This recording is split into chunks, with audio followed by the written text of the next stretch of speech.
everybody, and welcome to this week's episode of Nicci Chats 2. So, this is a podcast series that is really designed at giving people a different perspective on life and on the world around them, with the idea of making you a better human being and just a better person who can look at things from a different angle. So, my name is Nicci Stewart. I'm the owner and the founder of The Why Effect, which is a business that focuses on various things, growing entrepreneurs, business sustainability, future-proofing businesses, and all of that kind of thing. And my guest today is Nicole Sykes, who is the head of women in business at FNB, which for those of you who are watching internationally, First National Bank is one of the big four banks in South Africa and one of the biggest companies in the country. And I'm really, really excited to be chatting to Nicole today. Firstly, because we are discussing one of my favorite topics, which is around empowering women, and we're still kind of in Women's Month, so just getting in there in the last minute, getting this topic in. But also just because I've been following Nicole on LinkedIn for a little while, and she's just an incredible human being and humanitarian. So she's been involved in various other projects at FNB, and just all round fantastic person. So I've been really excited to chat to her for a while. It took a little while. I had to stalk her quite a bit, but she managed to find time in her diary for me. So I'm really, really excited to have her here. I say that about everybody, and it's, I think it's just because I get to interview the most amazing people. So Nicole, thank you for being here and welcome. Thank you, Nicci. And I'm glad you did stalk me for a while. I also do the stalking thing. It really pays off. So thank you for your time and inviting me on to chat to you and your listeners as well. I'm very excited to be here and very humbled as well. Thank you. Oh, thank you. And Nicole also has a podcast series called She Means Business, which is available on Spotify. So she's also used to being on my end of the line. So this is going to be a bit different for me. I'll probably start asking you questions, Nicci, as we go along. It's absolutely fine. I'm happy to tag team each other. So Nicole, before we kick off, today we are going to be talking about bridging the knowledge divide between women in business, in corporates, and women entrepreneurs. But before we dig into that, just tell me a little bit more about your journey and kind of how you ended up where you are and where this passion for growing businesses and just humanity in general comes from. So Nicci, I think, I'm going to go back a good couple of years. I look at this, and I'm only 21 plus that. So, but I think so when you were 10. Yes, exactly. I think I was very fortunate that I grew up in an entrepreneurial household. So my dad had his own business. My mom worked in the business. I helped them out with menial things growing up. And the dinner conversation was always around business and about doing things better and how you can help create jobs and keeping the business going and that sort of thing. So I think I was really fortunate in that and that I was exposed to that from quite a young age. So I've always had a passion for, I suppose, entrepreneurship and supporting businesses, but I failed dismally at being an entrepreneur myself. I'll go into that a little bit later. So I guess the next best thing for me was actually to do something that fulfills my purpose, and that is to help people, to support people, and to, at the end of the day, help grow our economy as well. And I've been really fortunate that I've always had jobs or roles, should I say, in large corporate organizations, really established corporates, but I've always been a bit of a square peg in a round hole. And I've got to be able to do things that really inspire and motivate me and work with incredible people. So I've had I was at Discovery for 7 years. As you know, that's an entrepreneurial business and just learned so much there. Was overseas for a couple of years. Then I was with Ernst & Young and running the World Entrepreneur Awards for South Africa, and then took that into Africa, and was involved very much in marketing of our strategic growth markets. So those were sort of future power companies, entrepreneurs, and I got exposed to the most incredible business minds from around the globe as well. And then when I moved to F&B, also got to co-start the F&B Business Innovation Awards, where we focused on supporting entrepreneurs, that in partnership with Endeavour. And now most recently, my role as head of Women in Business for looking after female entrepreneurs. So yeah, I guess I've been fortunate that opportunities have arisen, but I've worked hard for those opportunities. I'm not going to say they fell into my lap, but had to work really hard and push hard to also get buy-in on a lot of things. But yeah, it pays off when you have a good call with the client and they're happy with what you're doing. Or I get the opportunity like this to talk to somebody like yourself and also your listeners, to share what I've learned, I guess. Oh, I love that. And I love what you say about not succeeding as an entrepreneur, because I think there's kind of this notion that this is the gold standard and everybody should want to do this, and entrepreneurs have become the new rock stars. And I think it's without the support system, these businesses, small businesses, entrepreneurs would not exist. So we actually need people on both ends of the spectrum, and people who are, I would actually go so far as to say, brave enough to go, actually, hang on, this is not for me, but this is my passion, and this is how I can leverage the bigger companies, and this is how I can get more involved in this without actually being on that side of the spectrum. And we're going to get more into that. So I think just talk to me a little bit more about why specifically is there a women in business niche? And I'm not doing the big stick like, why does your position exist? No, exactly. It's very yeah, so it's a very important, I think, question, Nicci, is and it's not coming with a stick, I know, and because you know we should be saying everybody is equal 100%, but we know that women have different challenges, women have different responsibilities, and we're not talking about only in business but in households.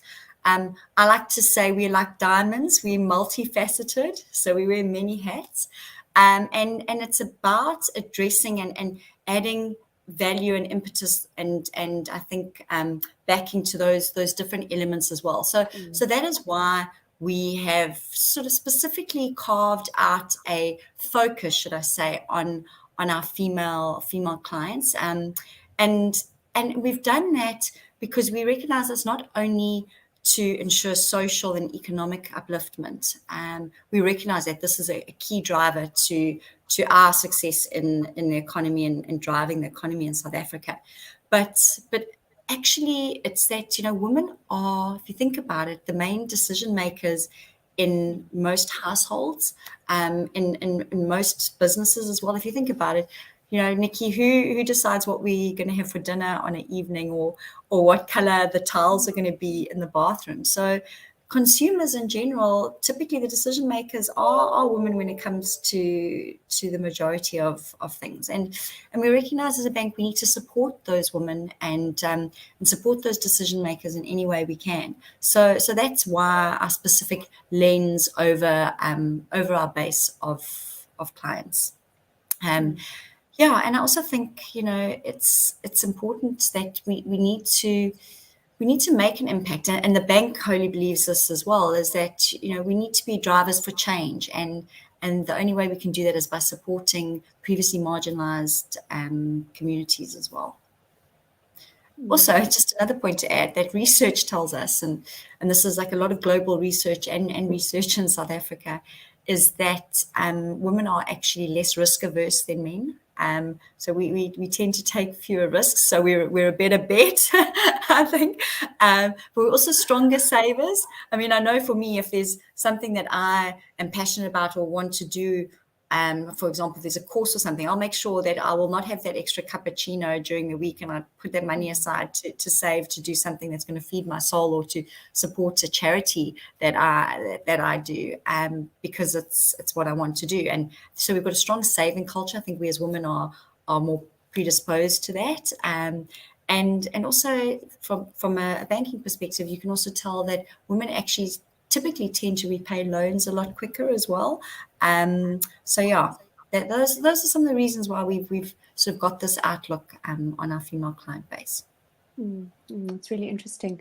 Okay, so now let's dig into like, how do we go about bridging this divide? And one of the reasons why I feel particularly passionate about bridging what I call the knowledge divide is because generally, you know, if you ask businesses how corporates can help them, the first response is, well, get me into the supply chain. How do I become a supplier? And I think there's a lot more to it than that. And I mean, I have been on a mentorship program where I was matched with a mentor from MasterCard. So actually, interestingly enough, also in the banking background or banking industry. And I learned a huge amount from her. And this was a woman who had absolutely no desire to work for herself. She was just looking at how she could support other women. And, you know, I think we learned so much from each other because I was coming from one perspective and she was coming from another. We each have very different problems, a different set of issues. You know, entrepreneurs always think people who are employed, it's like, oh, you've got it easy because on the 25th of every month you get that little SMS where your salary is paid into your account. Your life is Safety a bowl net. of cherries. And my life is so hard. So, you know, I just think there's so much that we can talk about around how we can share this knowledge. But so tell me, what is one of the most surprising things that you've learned, either from a personal or business perspective, something that was like, wow, hang on, I'd never thought of that, from an entrepreneur, either that you've worked with or a friend, or something that kind of like, wow, that's going to change the way I engage with my world? Yeah, so Nicci, I mean, and we'll get back to the points you've raised now about mentorship and that sort of thing. But like, if I reflect on this question about what I've learned working with entrepreneurs, I think the most incredible thing and humbling thing for me, and it probably doesn't speak to that education piece, but just speaks to the values of people, I guess, more, is that I've realized that typically entrepreneurs are not in it just to make money and just for themselves, but actually to leave this world in a better space than what they've come into it as. And corporates are too, funny enough, because, you know, even though you work for this big organization, typically we've got a moral obligation and responsibility to leave this world in a better place. And I actually remember, I think it was the day after Cyril announced our lockdown 2 years ago. I got a phone call at 5 o'clock in the morning from one of my female entrepreneurs. And it just the whole, I think the whole experience was in a bit of a daze. I think we were all in shock. But what struck me was the fact that she phoned me in tears and she said, look, if this carries on, like if this is going to happen and for how long, my business is going to fall apart. I'm going to lose everything. She said, but I don't care about that. I care about the 10 ladies that I'm supporting, that I've got jobs that are on the line, and the 8 to 10 people in their families that they are supporting.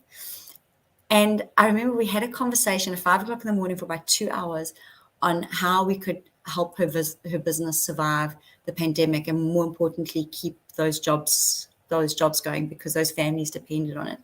And for me, that just taught me how incredible people are and how selfless they are. And, you know, entrepreneurs don't only think about, you know, what they can make their next big sale or big buck, but actually the people that work for them and that they can support. And typically so do corporates. You know, I think the care that a majority of big organizations give to their staff, and especially during this pandemic, has been incredible. So for me, that has been a really, I think, humbling and just a wow moment, that people aren't just in things for themselves, and that's encouraging. So my answer would be a little bit more less deep, but you're not allowed to judge me. No judgment. Listen, I go deep sometimes. So just, no judgment whatsoever. So I was thinking, as you were talking, it's like, oh my God, the most useful thing I learned was, and this really did make a difference. It sounds so shallow. was definitely around navigating internal politics Yeah. and building a personal brand, because so many, you talk about people like So purpose and saving the world, and I'm like, personal branding. But it was really because I came from an agency background, which true. is very different to a corporate. So I worked in communications, and I'd never really, I suppose it would have helped me then as well.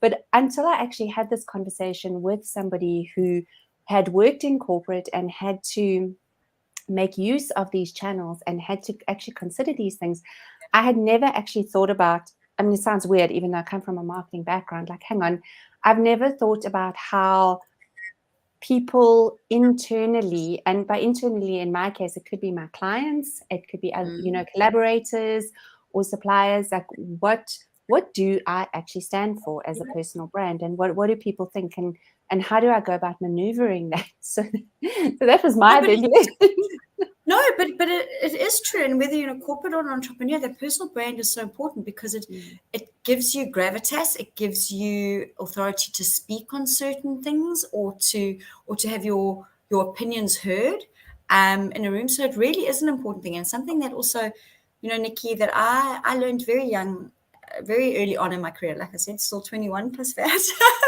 um, but was that when you were 11. Yeah, I was 11.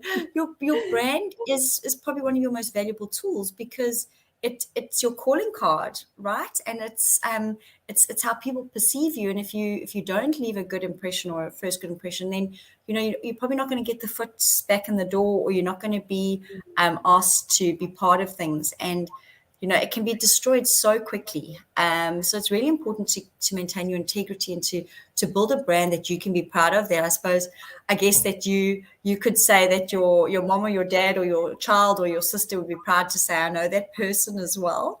It's a very key element. It's not shallow at all. And it is the way of the world, right? Absolutely. So is there something, I mean, given that you have so much engagement with small businesses, is there something that in particular that if you could wave a magic wand and go, this is what I wish all women entrepreneurs could learn and implement like tomorrow, looking at it from the other side and as completely objectively, what do you wish that women entrepreneurs could learn from yourself and your female colleagues in corporate? Nicci, I think it's that learning piece, actually. It's that education. So, because we don't know what we don't know, right? So, for somebody to be constantly learning or engaging or wanting to find out about certain things, remain curious. You might be running a very successful business, but you may not, I don't know about HR and managing people. So constantly be learning and put yourself out there. Stick up your hand. Well, now that we're allowed to again, but networking events or online networking events, and take in as much knowledge as possible. And one of the things and I'm not just trying to blow F&B's horn here at all, but the education piece for us is really key at the bank. And we actually launched a learning platform called Fundaba, probably about a year and a half ago now.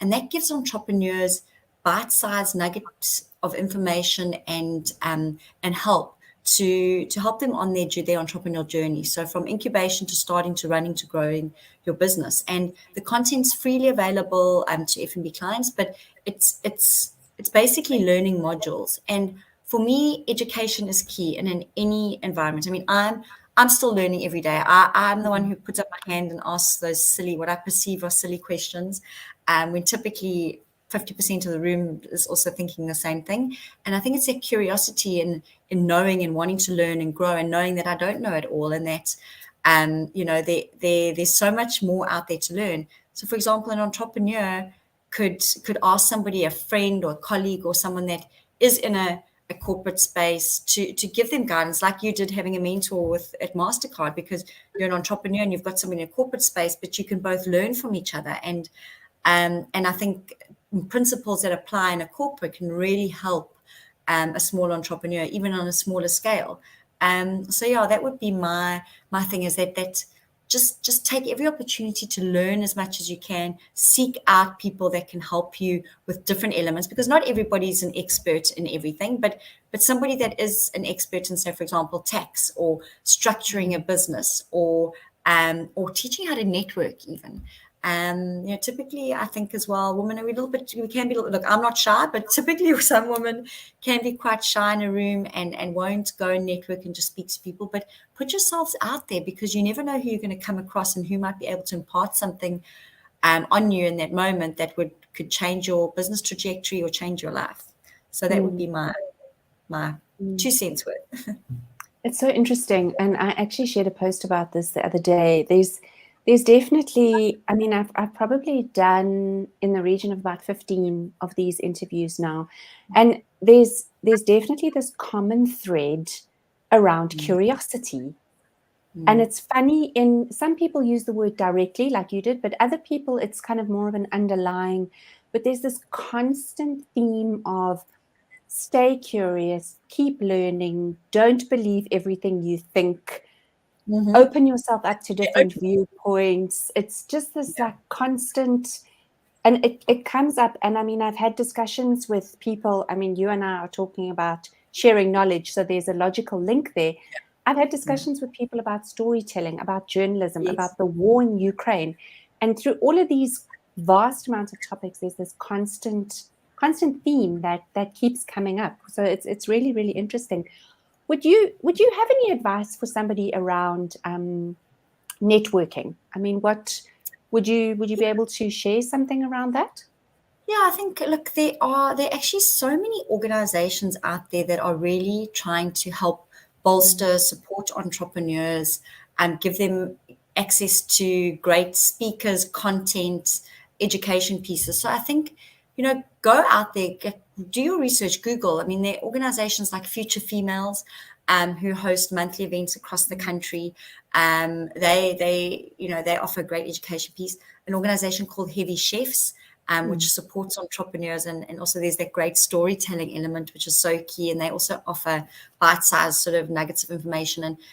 And organizations like that, and for example, like the Women's Property Network, they provide platforms for networking, for you to go out there and just sort of take in what they have to offer.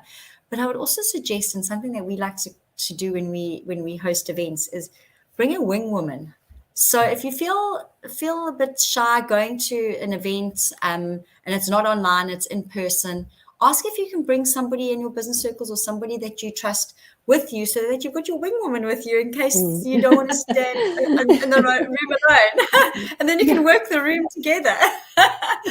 But yeah, so that, or I would suggest, maybe do a course around networking. There are a lot of free online courses to help give you sort of some information about how you approach somebody or a certain topic. There's actually one of my clients, Helen Nicholson's got a business called the Networking Company, and she teaches people how to network effectively. And I think it's just upskilling yourself and being brave enough, as difficult it is, I know, especially for introverts, to put yourself out there. But if you don't, then you're not going to learn. You're not going to get that contact maybe, or that client that you may have done. And actually, at 6:00 at night, when you're exhausted after a long day, you've had to feed the family, worry about the kids' homework, and you think, do I really want to go to this networking event? Like, but do it. Put yourself out there, do it. You will always walk away with something of value. That's great. That's great advice. Thank you. Okay, so now we need to have a little bit of a brainstorm about this, because I think we're both very intelligent women, and I'm sure we can come up with some ideas, and we might be giving ourselves end up with a bit of a to-do list. I've got my notepad and pen. Yeah, we're bored. So yeah, because we don't have, between the hours of 2 and 4 in the morning, we don't have anything to do. Absolutely.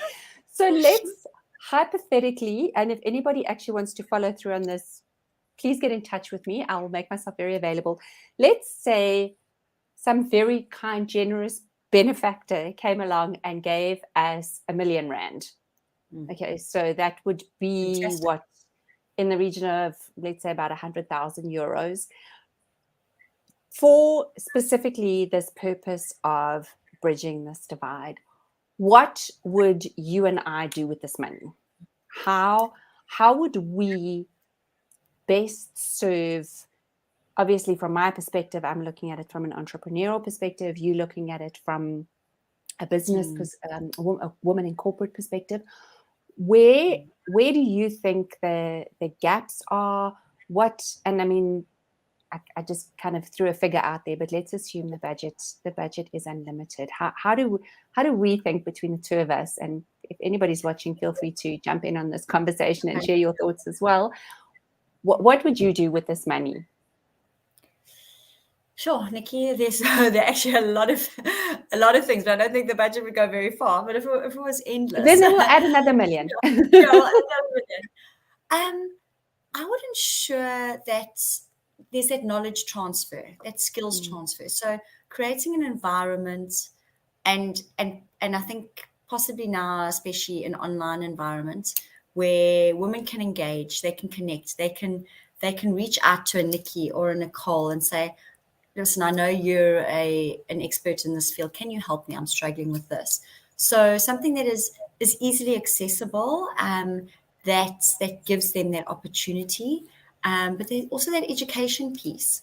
So yeah, like I said, we are doing some very cool stuff at F&B. So hopefully we will get there pretty soon.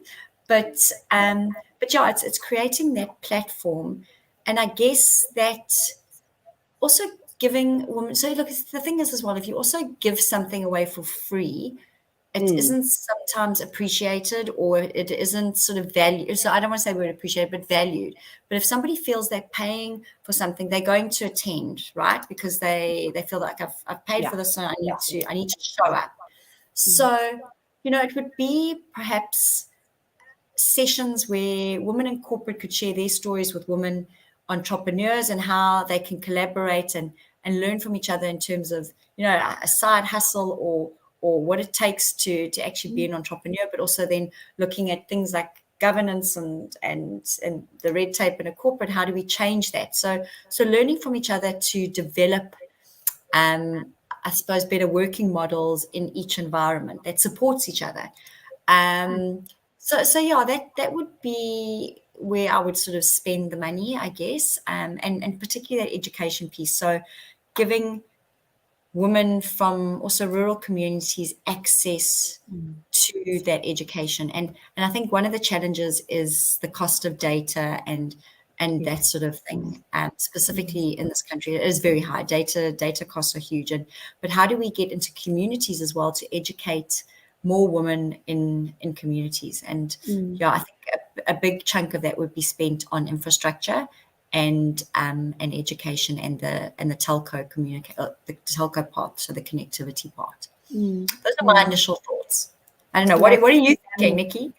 Well, I think, so I'm used to working with more limited budgets. So don't worry. So believe it or not, so we incorporate. So I think, my advice would be, there's that expression, and I always forget who said it, about, you are the average of the 5 people that you spend the most time with, so choose wisely. And I think I would also almost put the onus back onto the individual, whether that be the individual be you or me, to who are the powerful, well, they don't necessarily even need to be powerful, but women that you believe are sharing good information, are sharing your values, and there's a lot that you can pick up from somebody online by looking at the stuff that they post on LinkedIn. And I know a lot of very high profile women, obviously a lot of this content is curated, but you can definitely get a sense of people. If you follow people closely enough, you can get a sense of who they are and what they stand for. So I would also suggest that people, specifically women, find who those women are within your well, I wouldn't even say within your network, because they don't necessarily have to be within your network, but find those women. And even if you might not necessarily be able to connect with them directly, but look at the advice that they're sharing, look at the information. Obviously, if you can connect with them directly, that would be first prize. But, we've also got to be realistic around, there's people's time and their sort of exactly. And, putting people on the spot and asking them at public events, oh, please, will you be my mentor? And this poor person's like, oh my God, I barely have time to breathe and make time for my family. I actually don't have time for, to now enter into a one-on-one mentorship relationship. But maybe that's where this opportunity does lie. So as women, who would be the kind of, if we could get, let's say, a group mentorship thing going, where we get together once a month, whether it be, kind of hybrid, online, in person, identify who these key women are, and put responsibility on ourselves to go, actually, Nicole, I would love to meet these 5 women.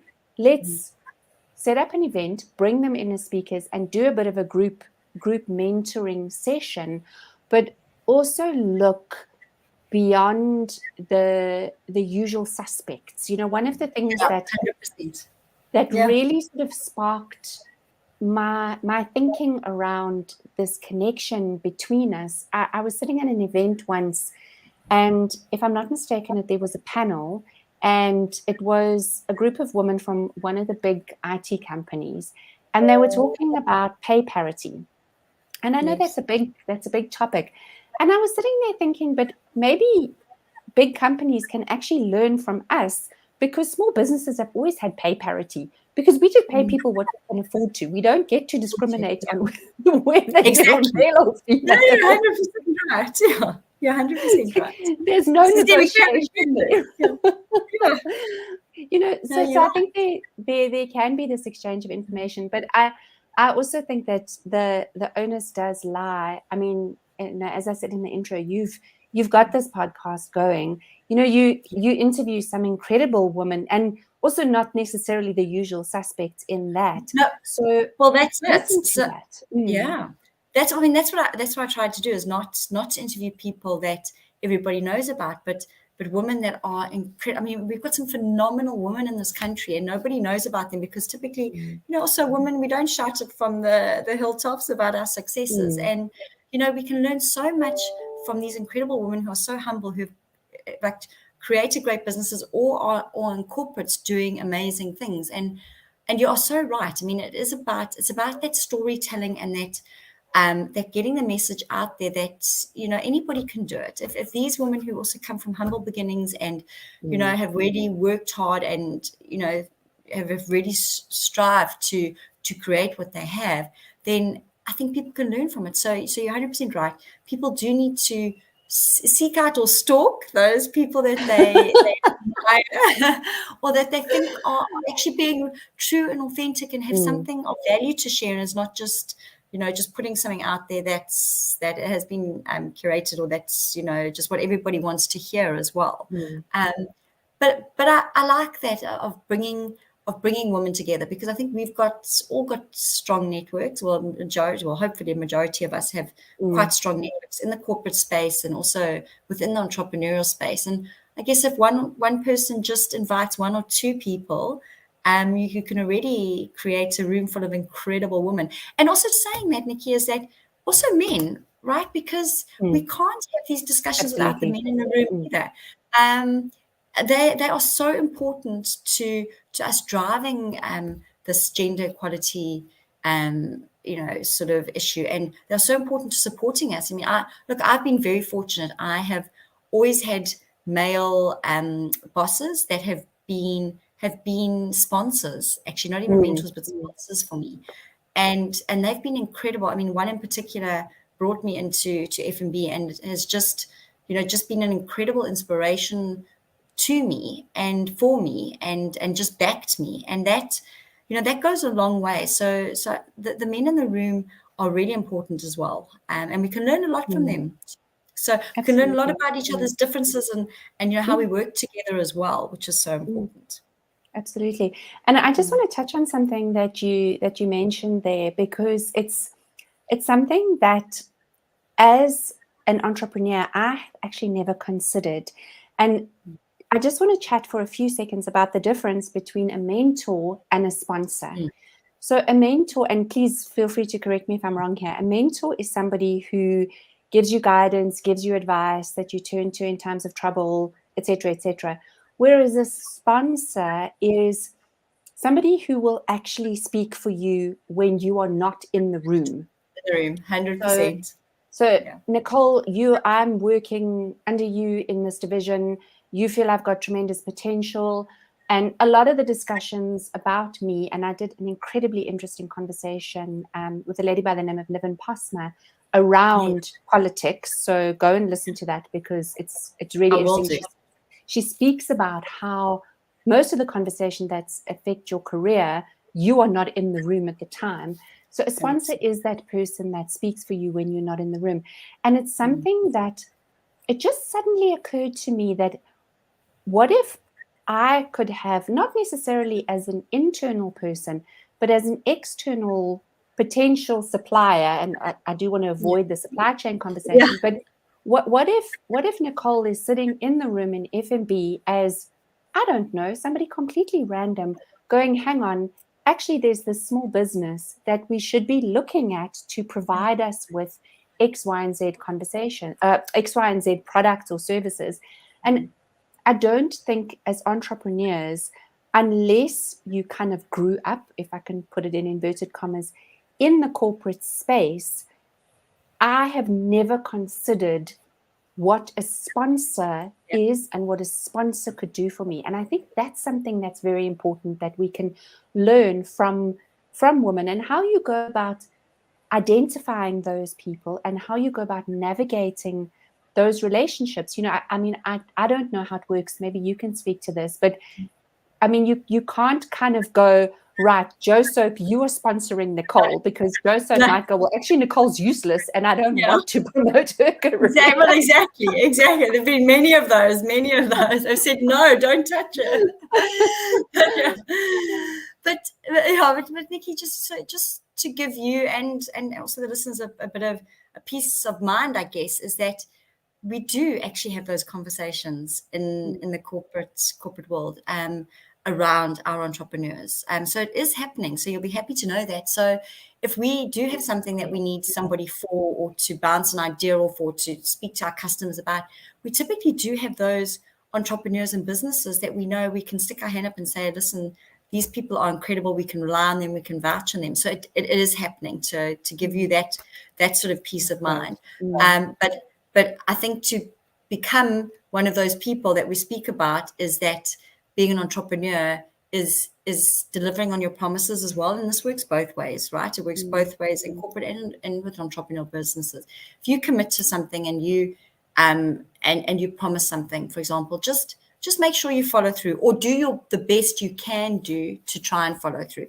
You may fail. We all fail. I've had many failures, but at least I've realized when I'm wrong, or if I can't do something, and I sort of say, listen, you know, go back to the person, and just to make sure that, you know, there's no miscommunication, that actually, you know, I've tried my best to help them in whatever way. And I think that is so important, is if you say you're going to do something, do it. Even if you can't do it, just at least try and go back to them.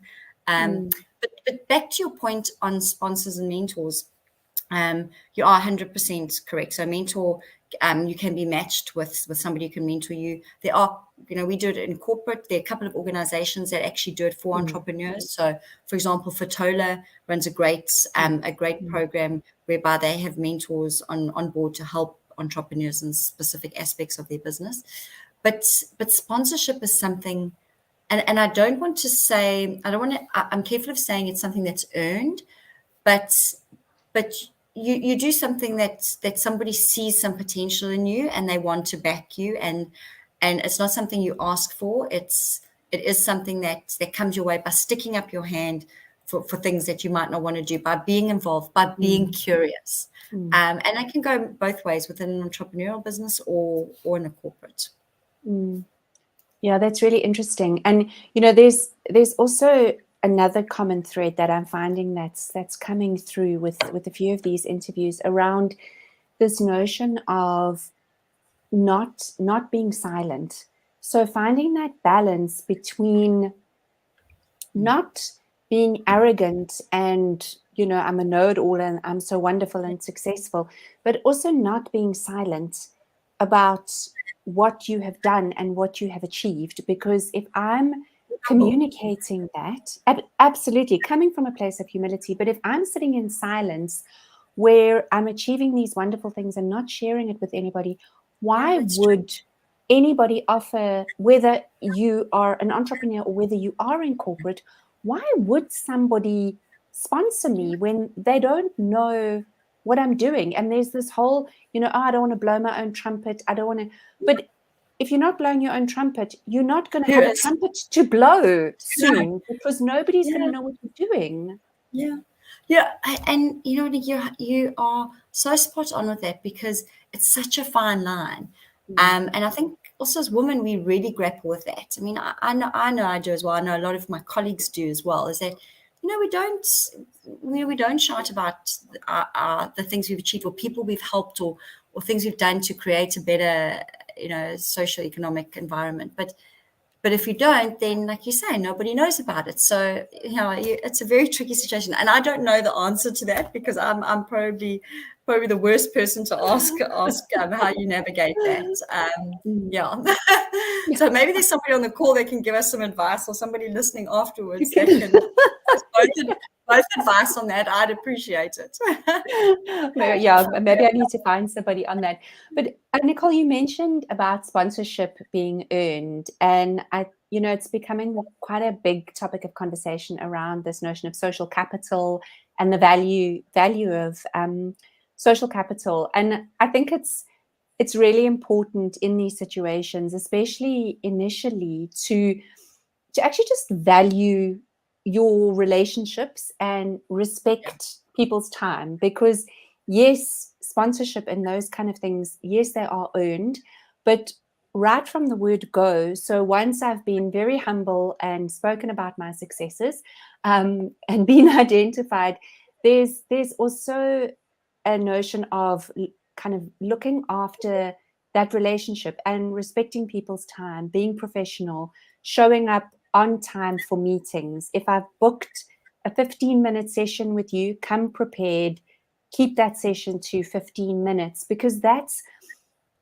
trust is built and earned, but that's kind of the starting point. So just be respectful, stick to your word. And, I can't demonstrate how my product is going to, or my service is going to be delivered until you give me the opportunity to deliver that.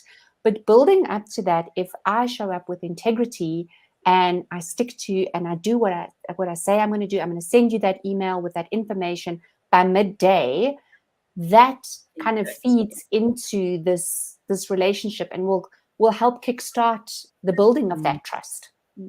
Completely. I mean, I actually can't add to that, Nicci. You're 100% correct. It's about that. It's about building that trust prior and getting that person, I guess, on board and building those relationships. And if the trust is broken, then it's unfortunately is very hard to repair. But I can't add on to what you've just mentioned. It's very true.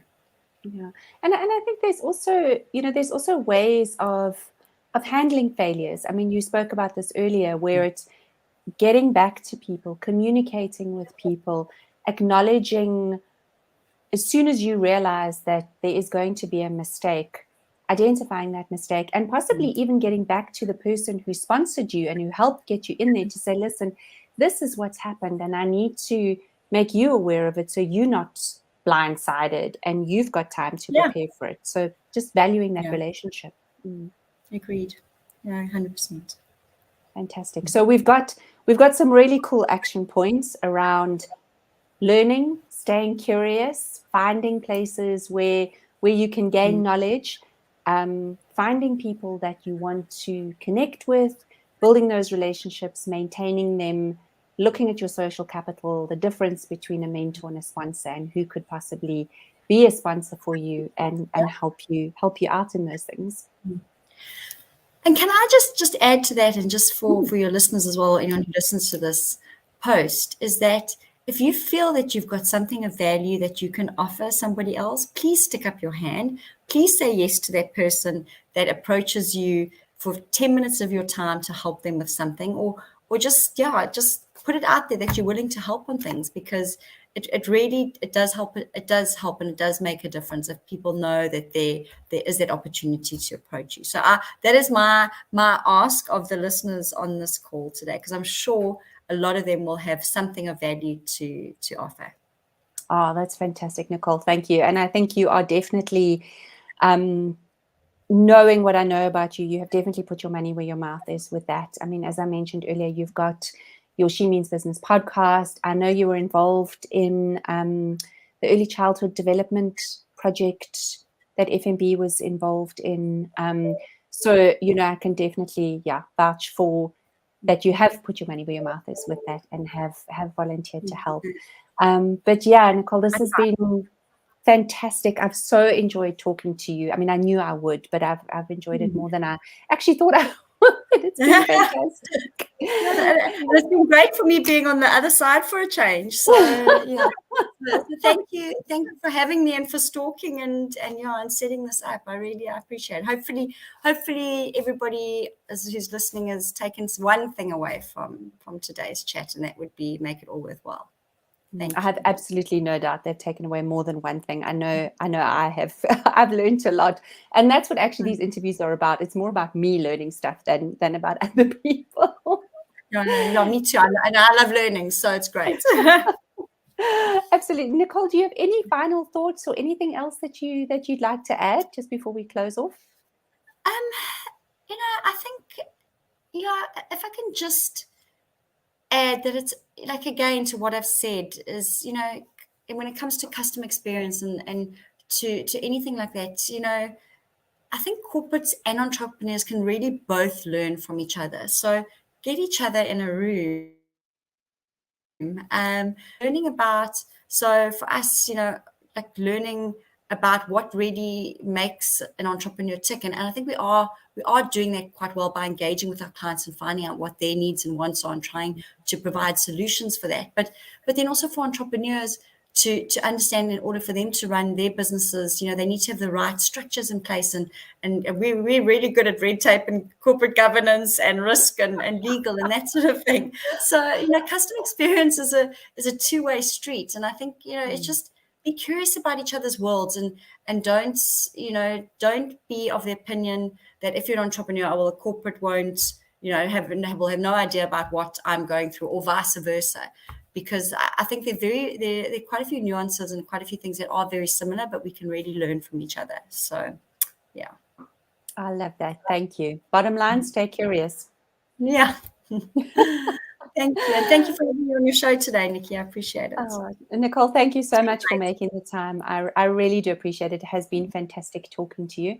And thank you so much to everybody who listened in live or who is listening in on this. Please do feel free to get in touch and give us feedback. And I will catch you all next week on Nicci Chats too. So stay safe, stay curious, and I'll see you all soon. Take care. Bye-bye, everybody. Bye, Nicci. Thank you. Bye, everyone.